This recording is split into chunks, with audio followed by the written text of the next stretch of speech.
Welcome to TrueQuit, and congratulations for choosing to download your step-by-step guide to quitting.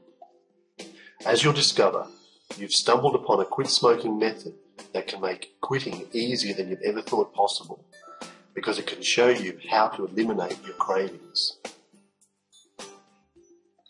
This is the first of our free video series that will show you the truth about quitting and how this method works. This first video prepares you for what is to come by exploding the myths about quitting. Let's look at the first myth. The first myth is that quitting is hard, and many smokers feel that quitting is hard because they've tried to quit many times. They've used different methods, and they've seen their friends try and fail. But because they've failed so many times, and they just end up feeling really hopeless, feeling defeated, that maybe there's just something wrong with me, or that I'm weak, just fearing even an attempt to try and quit because they just don't want to fail again. So, as the saying goes, it's actually easy to quit when you know how. And when it comes to quitting smoking, the opposite is also true. It's only hard when you don't know how. You see, if you understand the problems of quitting, if you really understand them, and then you have a solution to each part of the problem, a solution that you can actually implement that's not hard, that actually makes it easier and doesn't require willpower, then you will be able to succeed. Imagine what it would be like if the cravings were reduced to a point where you didn't need to use willpower, or where the cravings were no longer a problem. Imagine what that would be like if you could actually reduce the cravings down to a level where you didn't need to use willpower. Then, do you think you could quit? Absolutely. The second myth is the idea that I will have to change my routine. I'll have to change the daily events that occur just before smoking. For example, I'll have to stop doing the things that I normally associate with smoking, like having a beer or a cup of coffee or getting in the car or that first cup of tea in the morning. These are very common concerns that people who want to quit smoking, they just think, oh, I just can't give up those things. I can't stop having my coffee. Or what about when I go and have a drink with my friends? How am I ever going to not smoke? The answer to that question, will I have to change my routine or my daily habits? The answer is actually no. And this is because your daily routine or those regular events are not actually the problem. And to understand this, you need to understand or know what causes you to smoke. Once you understand what actually causes you to smoke, you'll realise that it's not the events, it's not these routine events in your day. And you'll realise that you don't have to get rid of these events in order not to smoke, because the cause is actually something different. Myth number 3 is often the question, will I have to endure endless cravings? And the reason why many people are afraid of this is because whenever they've tried to quit, they've actually had cravings, and it's the cravings that have made it all really difficult. There's actually 2 types of cravings that you get when you try to quit smoking. The actual fact is that each of these can be reduced and even eliminated with the TrueQuit method. Most quit smoking methods that are available on the market don't address the mental cravings. They might address the physical cravings, but they don't address the mental cravings. And if you think about it, patches, they just really suppress the cravings by feeding the nicotine into the body. So the body never flushes out the nicotine. And if you do try to wean yourself off patches, eventually you get still mental cravings. Even Champix is great, can be great in the beginning, if the side effects aren't too bad. But like a client said just the other day, as soon as I stopped Champix, I had mental cravings. I wanted a cigarette. Well, you won't need to endure the cravings if you have a method that can reduce those cravings. And if you can reduce the cravings, which is absolutely possible, quitting is easier than you ever could have thought. And not only is it easier in the beginning, but later on, years down the track, you won't be one of those people that say, I'd kill for a cigarette, which is essentially somebody having a mental craving and they're just resisting it with willpower. Myth number 4 relates to the idea that the longer you've smoked, the harder it is to quit. And it's really natural how somebody who's smoked for 20, 30 years, even 10 years, might think this. They might think, well, I've smoked for a long time and it's just so automatic with me. I don't even think about it half the time and there's a cigarette in my mouth. So because it's so automatic, maybe the habit is just so strong with me and it's going to be harder to quit. It's really understandable why you might think that. I mean, for example, Doug Walters, the famous Australian cricketer who we helped to quit, and he was smoking 80 cigarettes a day. He said smoking was just part of who he was, and that's just, I've heard that over and over again. In our experience, the number of years that a person's smoked does not necessarily mean that they'll find it any harder at all. Why, you might say? Well, it's because the number of years that a person has smoked is not actually the problem. The problem is, as I've said before, it's the cravings.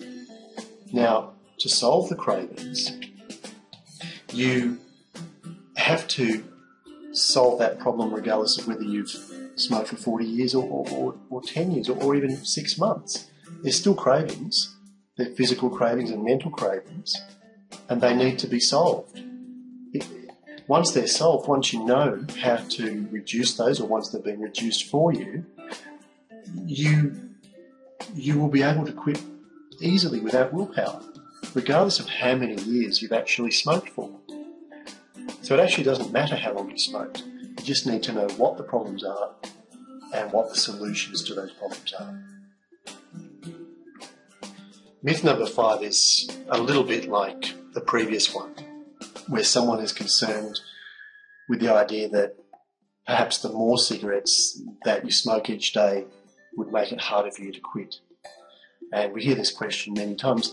And the reason why people think this is because they think, well, if I smoke more, let's say I smoke 20 or 30 cigarettes a day and somebody else smokes 3, surely there's going to be more nicotine in my body and I'm going to be more dependent on that nicotine. So I have more of a habit, more of a dependency. Surely it's going to be harder for me. Well, our experience is that whether it's 1 pack per week or 1 pack or more per day, again, the problems of quitting are the same and the solutions are the same. You see, the body flushes out the nicotine very quickly, regardless of whether you smoke 3 cigarettes a day or 40 cigarettes a day. Your body still flushes out 80% in 3 days. It's not 80% in 5 days for someone who's smoked longer, and it's not 80% in half a day for someone who's smoked hardly anything. It's still 80% in 3 days. Your body flushes out the nicotine. Now, along the way, you're going to get cravings. So, again, if you can handle the cravings, if you understand them, if you have a solution to those, well then it really doesn't matter how many cigarettes that you smoke a day. You've just got to deal with the cravings. So quitting is more likely to be easier than you think, because it doesn't matter how many cigarettes you smoke. That's not the problem. So you've got to understand the problems to solve this smoking addiction. How many times have you thought, I just have to be ready to quit. I just have to do it when I'm ready.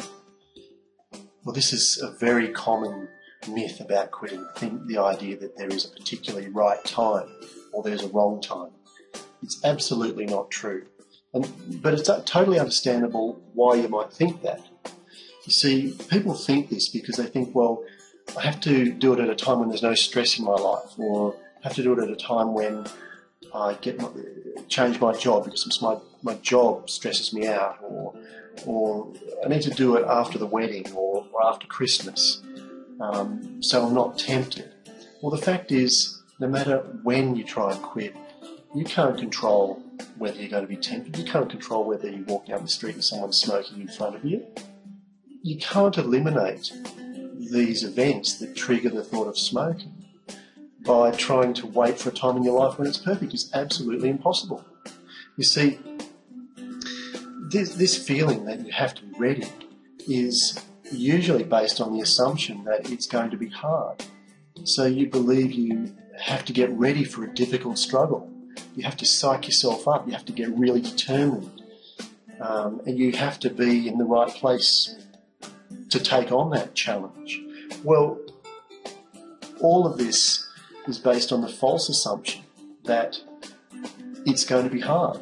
It's only going to be hard if you need to use willpower. You see, willpower is only necessary if you don't have a way of reducing the intensity of the cravings. You see, it's the cravings that are the problem.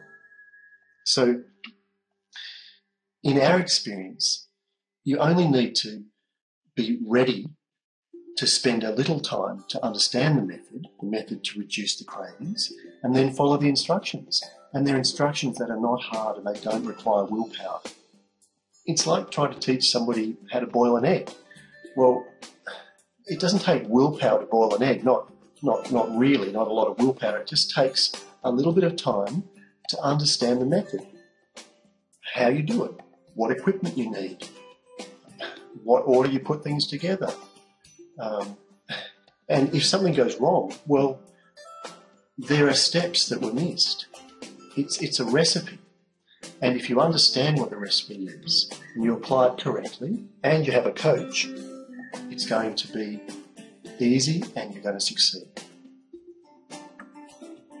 Let me tell you a little bit about what's coming up in the next free videos about quitting smoking that we provide. First of all, we're going to actually thoroughly have a look at the problems of quitting.